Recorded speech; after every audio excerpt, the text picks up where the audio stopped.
All right, music fans, welcome back. Harmless Dave here, talking about real music in real time for a few real people out there, just like you and just like me. So, Journey has kicked off their 50th anniversary slash Freedom Tour. It's more 50th anniversary now, I think, than Freedom, but it's maybe a little bit of both, right? So, I want to talk about some things because I've been reading some things and people are posting certain things about Journey. And I did watch the entire performance, the first one from Biloxi, Mississippi, of all places. And I've got some ideas for the band. I've got a critique that I think I should do. Before I do that, though, here is a band that some people compare to Journey in some ways. I would say Mr. Big and Journey mixed together. Landfall and their album Elevate. There are probably a few other bands that are similar as far as sound goes, but this is a pretty good band, fronted by that man in black toward the right middle. His name is Guy Oliver, and the ladies tend to like him a lot. I have no idea why. My buddy Jeff Scott Soto says he's the Brazilian version of Steve Perry. So maybe that has something to do with it. I don't know. He's a really nice dude. I've spoken to him on a number of occasions, and he's kind of on the same page with me on pretty much everything I talk about on this channel. So that's another reason to like the guy. He agrees with me pretty much all the time. So anyway, check out Elevate by the band Landfall. All right, Landfall. It's the name of the band. Elevate is the name of the album. All right, courtesy of Frontiers Music. Now, Journey in concert. So they're doing a 20-song set list. I think they were doing 20 songs last time around. They haven't changed the set list all that much. I'm missing a couple of cool songs. Feeling that way anytime. There are just some songs that they don't do during this that I wish they would do. They're doing a lot of market research and focus testing. There is one song they should not be performing, and I'll talk about that. And then, unfortunately, we have to talk about the vocals. And as much as I don't want to offend the current lead vocalist for the band Journey, his name is Arnell Pineda, I'm going to do a little critique, and I'm actually going to make some suggestions to the band rather than saying replace the singer. A lot of people are thinking that he needs to be replaced. Neil Sean addressed this issue about a week or so ago, kind of went off on everybody, said, no, we're not replacing Arnell. I've spoken to a couple of people within the Journey organization. I'll put it that way. And it just doesn't make sense at this stage in the band's career to start looking for another singer. Now, again, something drastic happens. They do have a couple of guys in the band currently who can pick up the slack. And I'm going to be talking about that in this video.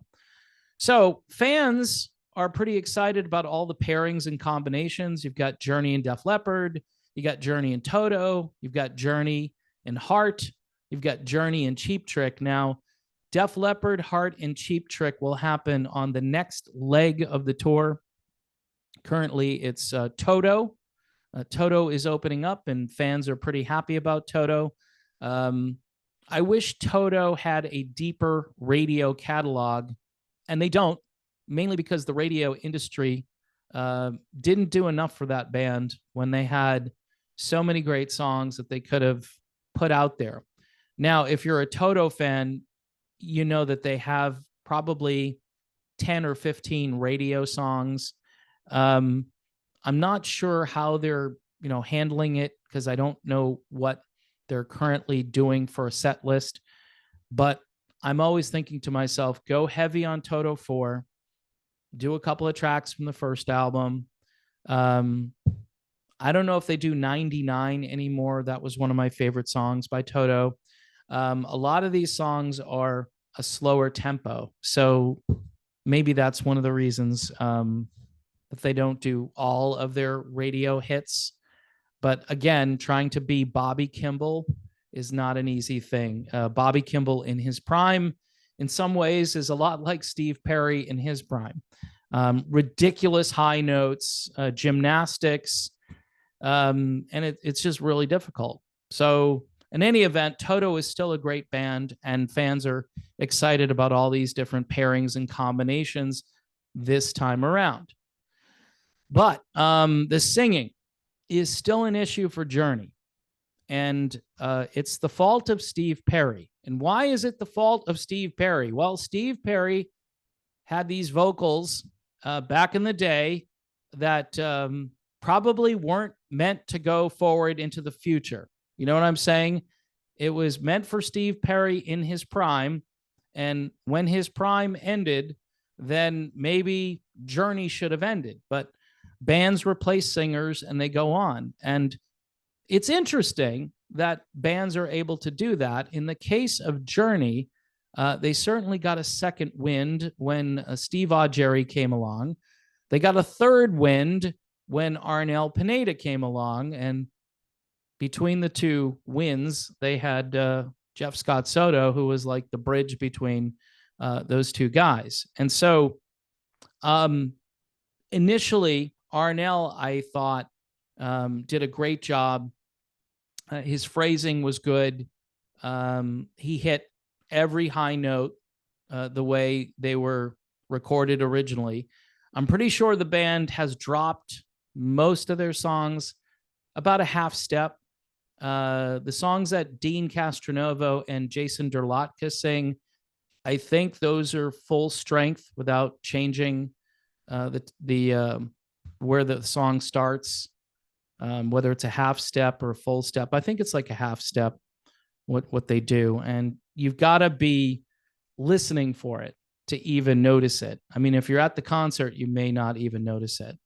But if you go and listen to the song after the concert, you're going to go, huh, it's a little bit different. So we're dealing with that. We're not dealing with everything in the original key the way it should be. And for some fans, they're not going to care. They're not going to notice. For other fans, they're going to be like, I'm paying a lot of money for this. And it would be cool if they could play these songs the way I hear them on the radio. So I've been a cheerleader for Arnell Pineda. Recently, people have made racist comments about him. There's a certain level of meanness directed at him constantly that I think isn't really classy or called for. But my critique here is a serious one, and it's meant for the band. And it's also meant for fans who are paying good money to see these shows. Now, I'm going to say this. I would still recommend going to see Journey, all right? I would still go to see Journey. Right now, the band musically is very tight. Dean is playing great. Jonathan and Neil have chemistry again. They're hanging out next to each other on stage, which I think is really cool. And apparently they've resolved a lot of their issues, which is, I know a lot of people benefit from the drama. I did last year. People were wondering what would happen next with Journey, and here they are. They're still going strong, and that's good news. All right. The band members, they will earn millions on this tour, and the fans are paying good money to see these shows. So my point here is that the fans deserve the best show possible. Replacing Arnell at this stage is really not an option. Now, some would say it's always an option. Well, if there's a disaster where, Arnell breaks his larynx, he does a little Steven Tyler move and he has to, not sing for how long, I'm not sure. But in that case, you've got two guys in the band, Dean Castronovo and Jason Derlotka, who could probably step up and sing 10 songs each. That would be rough, but it's doable. Dean doesn't want to be a front man, so who knows? In that case, they might have to actually look for a singer. But with Arnell still in fairly good health, he's not really an old guy. He's one of the younger guys in Journey. I'm thinking that the band has no desire to take Arnell out of that lineup. Plus, Arnell, he's just a good guy. He's a nice guy. He is easy to work with. So I think that's another reason Arnell has managed to stay with Journey this long. Now, I listened to the entire Mississippi concert, the one in Biloxi, which I think was the first show they did. And there are 20 songs that they do, and I think that's what they were doing last year. Arnell does sound good on some songs. He sounds good on Faithfully, Open Arms, and Send Her My Love. But songs with quick phrasing and the old Steve Perry high note gymnastics, at some points during these songs, I began to wince a little bit. I was like, ugh, because you can hear it, you can feel it, and you don't have to be an expert. You just have to be a good listener to understand that something isn't quite right. Now, Dean Castronovo, brilliant, always brilliant on Mother Father.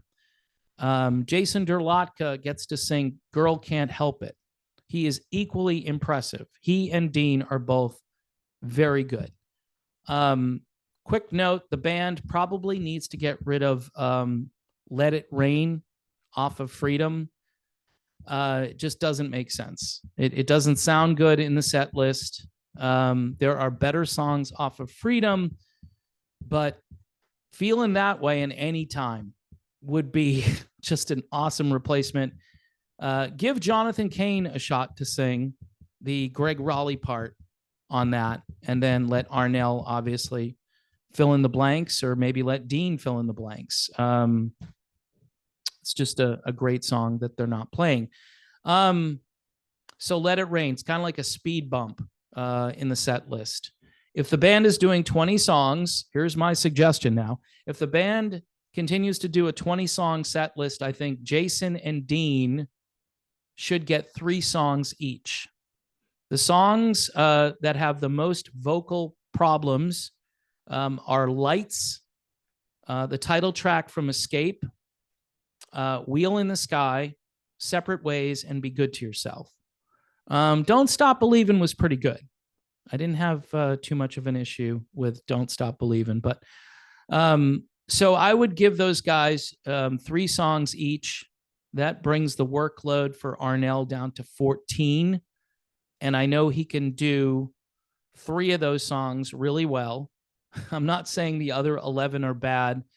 I'm just saying, maybe he can maybe put a little more of himself into those songs. Now, one thing that I had talked about before, which I thought was going to really help solve this problem for Journey, was AI.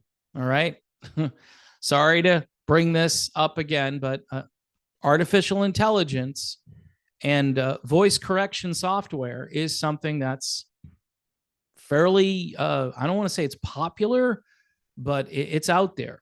And this isn't using a vocal track, although obviously that's part of this. I mean, you can feed vocals into a computer and the vocals come out the way they're supposed to come out, whether they're pitchy or they're not pitchy. I'm pretty sure the technology is there. I've been told that this is already available. Now, if you're going to look at it the old-fashioned way, vocal tracks from, prior tours or from the studio, those can be put out there as well. Now, I'm not a big proponent of this, and most of the old school musicians who make comments on various websites, they're complaining that this is cheating and it's bad and bands shouldn't do this. But insiders tell me that, I don't know, probably 60, 70% of these bands today are using something. They're doing something to augment their sound. So this could be a solution to the problem. You've got an abundance of casual fans now attending. You got people that don't know what albums Journey recorded, like the names of the albums, or they don't know, like Girl Can't Help It. They can't identify which album that song is from. They just kind of know it. So this is what we're dealing with today. So it's basically just, hey, put the best show on you can possibly put on. Now, some people will say I'm being a little harsh on Arnell. He may have sounded better on a couple of songs that I didn't mention here, but I did specifically kind of highlight which songs I felt had issues and where the band could probably do a little damage control, we'll say, on those songs. But they're not going to replace Arnell, and this is what it is. There's, and I would still recommend going to the show. The band sounds great. Again, if you can't deal with the vocal issues, then maybe you don't spend the money. But I guarantee you, for one person who won't go for that reason, there'll be two people in line to replace you to go. Because how many more times is Journey going to tour? Now, it may be, many more times. I don't know. It might be another 5 years, might be another 10 years. 10, I think, would be pushing it. Maybe another 4 or 5 years. I could see that happening. But as far as a band that sounds good and cohesive and is honoring their catalog, I don't know how much more time all of this has. Journey seems to have more longevity because Neil Sean started playing guitar when he was like 10 or something. So he's still not even 70 years old. Everybody else, I mean, I don't know how old Todd Jensen is, but and Dean is like 60-ish. And Arnell, I think, is less than that. So he's probably like 58, 57. I mean, the band could go on for a while. And then who knows? Maybe after this tour, they might look at that situation again and say, hey, maybe we need to go in a different direction with a vocalist. I don't think they're going to do that, though. They seem to be really dug in on that issue. And I know some people get mad at me because I just say, look, I don't think they're going to. If I did the Hopium channel and said, yeah, they're going to replace this guy at any moment, that's not what I'm hearing. That's not what I'm hearing. It'd have to be a real change in philosophy for that to happen. So anyway, that's my review of the show in Biloxi. I think overall the show is good, but there were some distractions, and I was doing a little bit of wincing. I know wincing isn't really a concert review, but you shouldn't wince. All right. It's just, yeah, pretty much in anything. When you eat food, you shouldn't wince. You should, what is this that you made? Here's Landfall. Hopefully you won't wince when you listen to this. This is Elevate, elevating their game. And you never know. Guy could probably sing with Journey. I don't know. If I put that out there, people are going to say, he wants the guy from Landfall to be in Journey.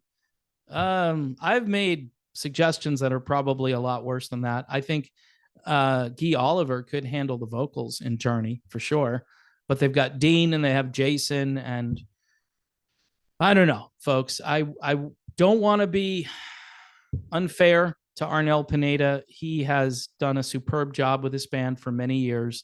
I just don't know if I would pay $300 for 2 tickets. And, I've seen Steve Perry in 1981. So there's really no topping that. I always say that to people, and they're like, you gonna go see Journey? I'm like, why? I saw Journey in 1981. And I've seen them, by the way, twice since then, and they were good. Those were good concerts. But the 1981 concert, as Neil Sean would say, was off the hook. The chemistry, the excitement, Steve Perry in his prime. Yeah, sorry. I can't really top that. So thanks for watching, folks. Please subscribe to the channel. Also, YouTube memberships, Patreon. We've got a couple of folks who have really stepped up their support for this channel, and I appreciate that very much. I'm sorry if I talk about supporting the channel too much, but I'm working against an algorithm. I have 75,000 subscribers. Very few of my videos ever get to 50,000 views. Very few of them. And even fewer get to 75,000. If I can get to 10,000 on a video, that's like a big day for me. So I appreciate those of you who are supporting the channel. God bless you all. Stay safe and pray for peace out there.